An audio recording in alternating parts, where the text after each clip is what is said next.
Tomorrow 18 Hour special initiative that celebrates the undying entrepreneurial spirit of micro, small and medium enterprises. This is the only daily MSME platform in the country, a show where you can voice your concerns and get answers to all your queries directly from our team of experts. We understand the issues that you, the MSME entrepreneur, face, and the show aims to bring you the most relevant and the most updated information on everything related to your businesses. Tonight in MSME Dialogues, we're bringing you a conversation that my colleague Pooja Jain had with the top management of Marriott. Listen. So thank you for joining us on Leaders of Tomorrow. My pleasure. We'll start with a question perhaps on everyone's mind. What are the implications of the Marriott-Starwood merger, both in the global context and in the context of the Indian market in particular? I would say that the size is probably one of the first things that comes off of our mind. We think of a size giving the opportunity for customers to choose. Marriott was 4,400 hotels, and the largest percentage of our hotels were actually in the United States. Starwood was 1,300 hotels, mostly outside the United States, the biggest proportion. So we've now given our clients the opportunity to stay in many more locations. In the context of India, we are now at almost 90 hotels. So it's hard to travel to a city in India today that doesn't have one of our hotels. But not just one of our hotels, different brands. And so you take a city like Mumbai. In the case of Mumbai, you could stay at a Courtyard, you could stay at a St. Regis, we're building a Ritz-Carlton, you've got a JW. We continue to build different brands in different locations in different submarkets. And so this gives our clients the opportunities to stay with us in different trips. And you may choose one brand if you're traveling with your spouse, another brand if you're traveling with your kids, or one if you're traveling on work, and that's very common also. One brand to have a wedding, and hopefully one brand not for a divorce celebration. But let's talk more about the integrated entity and the brands as you mentioned. Sure. In Asia Pacific alone, there are 20 distinct brands under this newly formed umbrella. So how do you deal with brand integration and yet individually classify each of these brands in the market? It's easy. We have 30 brands in the world. We have 20 brands in Asia Pacific, and we have 14 brands in India. And when we look at it, we think of being on the shelf for the right customer at the right time. And so offering what they want. In some ways, I think of it in terms of soft drinks. In our house, we have Coke Zero for myself. My wife likes Orangina. My daughter likes regular Coke, and my son likes Pepsi. And so we have to stock each one of these. And travelers are the same way. Each brand sits in a different space. And when we first started looking at brands, we started off with one brand, Marriott. And we started to grow as a company. We looked at, it's called vertical branding, where you had economy brands like Fairfield, you had the mid-tier brands like Courtyard, and then you went to full service like Marriott. And then we bought as a company, bought Ritz-Carlton. And so you went this direction. We've now seen that travelers want to go this direction. You've got brands that we call lifestyle brands that are out there, the W, the Renaissance, Edition, that are more for kind of explorer, people that want to taste a little bit more local, a little more trendy. And then you've got the brands maybe that are built for me or my father, that generation, that are more about reliability and a little bit more of sameness, and we see those. And so we're able to offer much more to the customers going forward. And we haven't seen the brand blur that we thought. We were worried about it in the beginning. But the customers definitely have preferences, and it depends on which part of the city. And we're able to, if we have hotels across the street, not put similar brands across the street from each other, so we're able to pick each customer depending on their decision. Now with over 500 properties across 20 countries, how do you create a common corporate culture such that employees are integrated across geographies? It's a worry of ours. It was a worry when we went overseas. We have an incredibly strong culture as a company. And it started with our founder, whose mantra was, if you take care of the associate will take care of the guest, and they'll return time after time. And I remember when I first started with Marriott, they found out I'd grown up overseas, and so I got shipped off overseas, and that was a big worry at that time. Even when we just went outside of the United States, was where we lose our culture, we lose our brands. And we found it really came down to leadership. We continue to invest in the people that work for us. We continue to keep kind of our golden rules of taking care of our associates. We promote within first. And so one of the things that we've done, especially in Asia Pacific, is we're decentralizing our organization. We did it as a company years ago and brought presidents out to the markets like Hong Kong, like myself, so that decisions could be made closer to the markets. And I remember years ago, we used to sit around and say, oh, those guys in Washington, D.C., what do they know about doing business in Asia? Those idiots, what can they tell us about how to do work in Asia? The same question is happening today. What can the idiots in Hong Kong like myself know about doing business in India? And that's why we've got an area vice president here. He's got an area team here, and we're breaking up and we're decentralizing even more, so that you take the global concepts, but you can localize them in each market. And that might be a hotel concept, but that's also culture, making sure that we get it right. And there's still the golden principles behind it. We still do associate engagement surveys every year, but we want them to be able to do it within the context. And so all the food, we have cafeterias where we serve food in every country in Asia Pacific for free, but it's all different food. So with the year-end rush upon us, many companies in the hospitality space are all vying for business, large and small. What would your advice be to micro, small, and medium entrepreneurs in this space with respect to managing and outpacing the competition? I'd say one, decide where you want to play. In other words, you can't do everything. I think even in a point of leadership and also in terms of companies, you have to ask that it's harder to decide what you're not going to do than to decide what you're going to do. You can't compete everywhere. And you've got to decide where you're going to be strong and where you're going to put your resources. And if you do that, you've got a competitive advantage. The second thing that I would say, looking forward in today's world, is you've got to go digital. Everything's going digital. And in our industry, when I started, it was phone calls to make reservations. It went from that to faxes, and we thought we were on the cutting edge. And then it went to internet. And now everything's done on mobile. Everything's done on mobile. And so we're seeing these digital platforms moving forward. And the third one would be listen to your customers. Today's customers are different than the old days. We would advertise in the old days, and people would come in and we would stand in the lobby and listen to what they had to say when they checked out. Today our customers are talking on social media in every venue. So even my son took his Jeep in to get repaired. We took it to a shop, and we made the mistake of not looking on social media. The shop we took it to was poorly rated. And we found one across the street. We took it later on and got it fixed there. So from mechanics to hotels, every part of the world today, you have feedback on social media. And if you want to succeed, you have to listen to your customers. And where they're talking today isn't in the lobby of the hotel, it's on social media. I'd like to talk more about that. From your point of view, has the hospitality industry embraced technology the way it should? We have. It's expensive, and that was one of the reasons we put the two companies together. With the cost of the backbone behind all of this work that you have to do to get the websites ready in all the different languages and have them set up the way that each country wants it done, it's very costly. And we're able to do it. We do, at Marriott alone, this is before the merger, we did about $10 billion in direct Marriott.com sales. So think of that, makes us one of the largest global sites in the world. And that's tremendous in that aspect. But we started off, we were looking at it just, people were booking on their laptop. And then they went to tablet. And today, everything is going mobile. I mean, we're seeing more and more things have to happen on mobile. So people are making the reservations on mobile. We patted ourselves in the back, and that wasn't enough. They wanted to check in on mobile. So we have the ability for you to check in any Marriott hotel. And this year, in 2017, we'll roll out Starwood hotels. You'll be able to check in on your mobile device. You'll be able to send requests. I need an extra pillow via your telephone, instead of having to pick up the phone and call. So everything is moving that way, whether it's reservations, booking, communication, and feedback is moving to this platform. And so it's taking over. And one of the things that we struggle with, especially with our older general managers, is understanding that internet speed, bandwidth in a room, is just as important as hot water. So if you woke up in the morning and there wasn't hot water, you'd have a terrible stay, you'd ask for your money back. Well, today the same thing's happening. If internet ever goes out of my house, my wife has a heart attack, my kids can't keep moving, and I can't work, the house shuts down. And it's the same way today. And we've got to offer these bandwidths and assume that everything is happening and they're streaming TV shows. So that's the next thing that's happening for us. We're looking at people bringing their own content, and we're testing this now. Where you can, at home, I have cable, but I only watch the English Premier League on cable. Everything else I stream through Apple or Netflix or one of these things, and we're seeing people wanting to watch what they want to watch when they want to watch it. And so the TV of the future, and I say future, I mean in the next few years, will be a box that you can log into your own content from your phone or whatever, and watch what you want to watch when you want to watch it. Hopefully without commercials. And how would you define your management style? And are there sort of aspects of the management style of the younger generation that you think you incorporate in how you run business today? We've seen that the new generation wants to be involved and we want to communicate directly. And so one of the things we've done is we've gone back and said, how do we communicate on their channels? So for associates, for clients, and we're seeing that becoming more and more popular. And so I think it behooves old people like myself to continue to learn.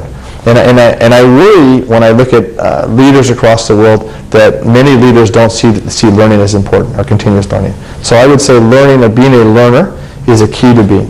What you learned in graduate school, what I learned in my MBA 300 years ago isn't going to make me successful tomorrow. It was the basis, but I need to continue to learn. The second thing is measurement.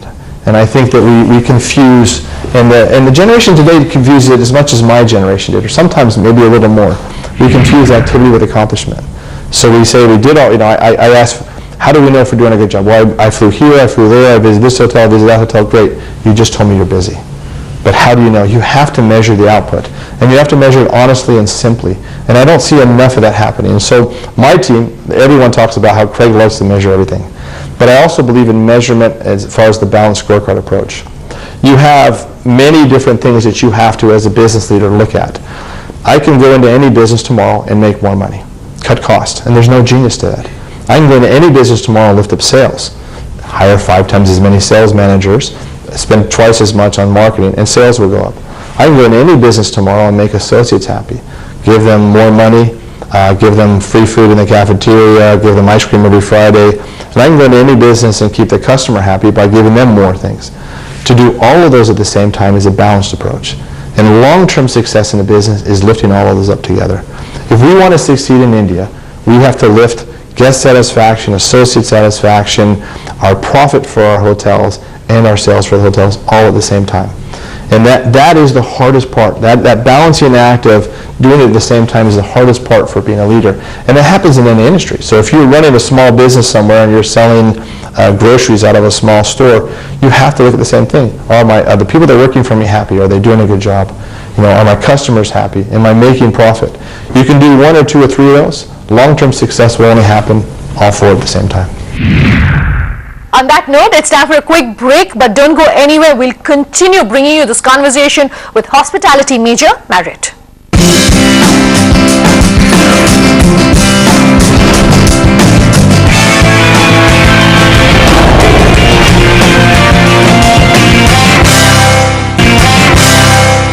Welcome back. You're with us here on The Leaders of Tomorrow, and we're continuing this conversation with Marriott. For startups in this space, entrepreneurs in the hospitality space, are there opportunities for them to partner with companies like yourself? There are, and we've set that up. We were strong with brands before. We just signed a few hotels over the last few weeks with their first-time owners. And we've had great success with folks like this, and we show them how to do it. Many of our owners across the world with Courtyards and Fairfield Inns actually started off as a mom-and-pop operation, as we call it, that had a hotel that they wanted to rebrand. We also have the opportunity for people to have their own hotel and their own brand, and maybe an iconic brand. We call it Autograph. And the Autograph collection is a collection of hotels. And so you can have your distinct name, and it's part of the Autograph collection, and you're able to plug it into our channels, so to speak. So receive reservations, Marriott Rewards guests will be able to book through the same channel. The Luxury Collection is another example that we do that.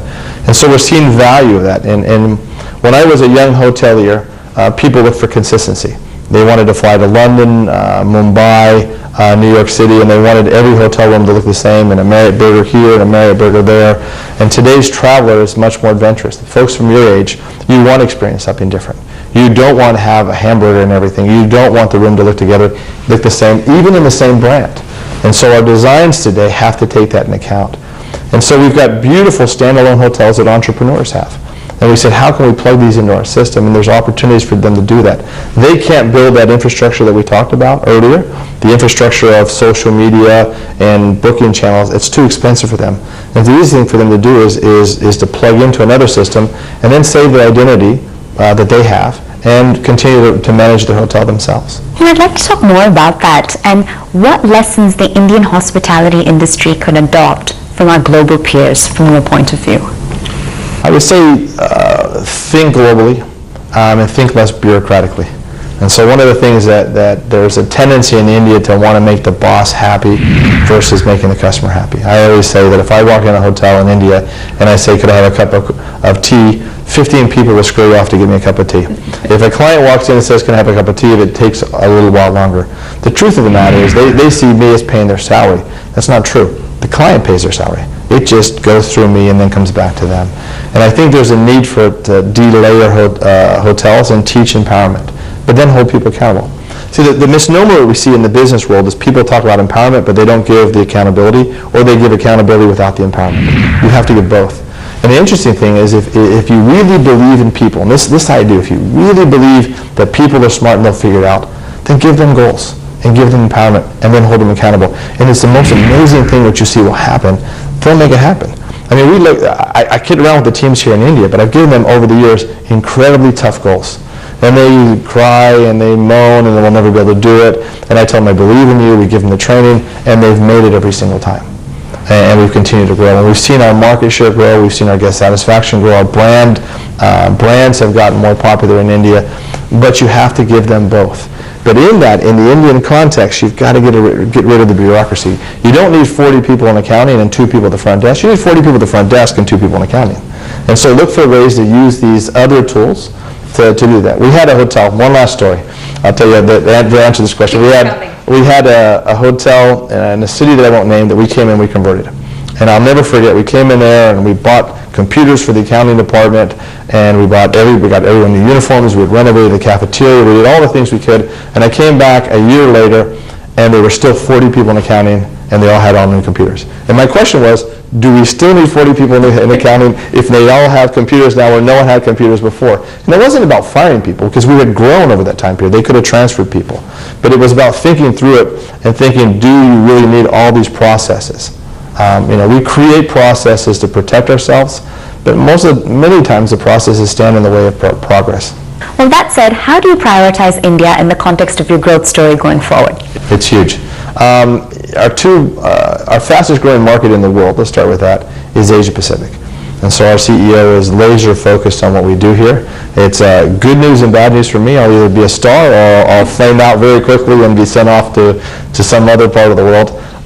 Within Asia Pacific, we have 2 major markets, China obviously and India. China today is the larger market, it's bigger, but those are the 2 biggest growth markets that we have. But today India is, obviously the GDP of India is growing very quickly, and so it makes it, I don't know that India will catch up in the short term, in the next 5 years with the size that we have. We have 270 hotels in China. In India we have close to 90. And we'll double our footprint in India easily within 4 years. We have hotels signed under development, and that's an easy thing. The goals that we've given the team is a little bit higher. So these are the fastest growing markets. The difference is that let me go backwards a little bit. The importance to our company for China and India is twofold. So anywhere else, it's onefold. It's just how many hotels you have and how well you can do and how much money we can make in these countries. In the case of India and China, it's now about outbound business. As the Indian economy continues to grow, as you become a much larger and much more important global player, you have outbound Indian business. So if you know our brands, if someone is in Lucknow and they know our brands and they like our hotels there, when they travel now to New York, they'll probably prefer to stay in one of our brands. And so it's a twofold strategy. It's capturing the Indian market in India, but also capturing the market as they expand. And so India is going to be a huge piece of our global growth as we go forward, and the importance of India. Indians are impatient, and I call it the incredible impatient India. But the impatience is something that makes India great. People want to work hard. They want to do well. But you're the fastest growing economy in Asia Pacific, and all I hear from the newspapers is everybody's upset. Now what's the news? And everyone's upset, and people are talking over each other and complaining. I'm thinking, wow, we would have given our president a 3rd term if we had growth rates anywhere near yours. I'd like to touch upon a point you mentioned earlier, which is, the members of your rewards programs. And with this merger, what does that imply for people that are part of perhaps one program and not the other? How does it all become seamlessly integrated? So we are integrating it, but we're not doing it overnight. We went back and looked at what some of the airlines did across the world, some of the large airlines, when they integrated, and they actually upset many of the rewards customers because they did it too fast. And so the first thing that we did is on day one, we allowed what we called status matching. So if you were an elite, if you were a platinum with Marriott Rewards, automatically that same day you could go online and you could match and you would get a card for the same status in SPG, or vice versa. The second thing that we did that first day is we allowed people to go online and move points across, almost like foreign currencies. And so that ability to move points back and forth if you want to go on vacation. Marriott hotels didn't have any hotels in the Maldives. Starwood today has St. Regis, I should say Starwood. Marriott today has a St. Regis hotel, a W, and a Sheraton. So if you're a Marriott Rewards member and you wanted to use your points that you've earned traveling on business and take your family to a vacation, you can now do it by just simply going in and exchanging points and moving them across. So we did that, and we had 500,000 people do that in 7 days. Imagine that, in 7 days. And you know how many complaints I had? One. I had one complaint from a guest that asked for something he wasn't eligible for. So I was feeling pretty good about it. So that's the first phase. And the next phase is you have Marriott Rewards, SPG, and you have Ritz-Carlton Rewards. And the next phase is eventually we'll pull these all completely together. We don't know what the name will be yet. It may not be Marriott Rewards. It may be something else. We're not sure yet. But we want to make sure that we take at least 12 months so that we get it right, and we don't lose the customers or alienate them in the process. I have multiple emails and letters from SPG and Marriott Rewards customers saying, Craig, don't mess this up. and people I've never met before, they find my name on LinkedIn, or they just, it's easy, I won't tell my email because half the world will email me now, but they all write me a note and say, don't mess this up. And there's a responsibility to make sure that we keep them happy. They pay our salaries. And for micro, small, and medium-sized enterprises and our viewers watching that are looking to embark on a career in the hospitality industry, what words of advice would you share with them? Oh, it's a great industry. It's an industry of growth. I would tell them, get your foot in the door anywhere you can, and learn the business from the ground up. I graduated from a very good university, and my mother was, I think, surprised and a little taken back when I took a job as a housekeeping manager. And I did it because I wanted to learn the business from the ground up. Now, there were a lot of days when I was working in housekeeping, I regretted it, and I thought friends in cooler and sexier jobs in business development. But I learned the business from the ground up. And today, when I walk in a hotel, the advantage it gives you. The second piece would be learn how to lead other people. You will learn technical. All of us get into our fields of business, even the hotel business, learning how to do something, and that's your value. But someday you'll lead people, and so learning how to lead people. And you run a hotel. You've got 300, 400, 500, 600 people that work for you. Learning how to lead all those people and motivate them. That's something that can't be taught in school. It comes from experience and it comes from time. And I would say, come join a company like ours. Work hard. Look for a company like ours. It doesn't have to be ours. But look for a company that doesn't care what city you were born in, who your parents were, what religion you are, but promotes based on what you do versus where you came from. And I think then you'll have a successful career. That wraps up this episode of MSME Dialogues and bringing you expert takeaways in the hospitality space. If you're a company that wants to be featured on the show, have any queries about any aspect of your business, you can write in to us at leadersoftomorrow@timesgroup.com. You can personally tweet at me at Sunanda_J. You can reach us on social media using the hashtag LOT or call us on that number you see on your screens. We promise to have all your queries answered. Thanks for watching. Have a good night.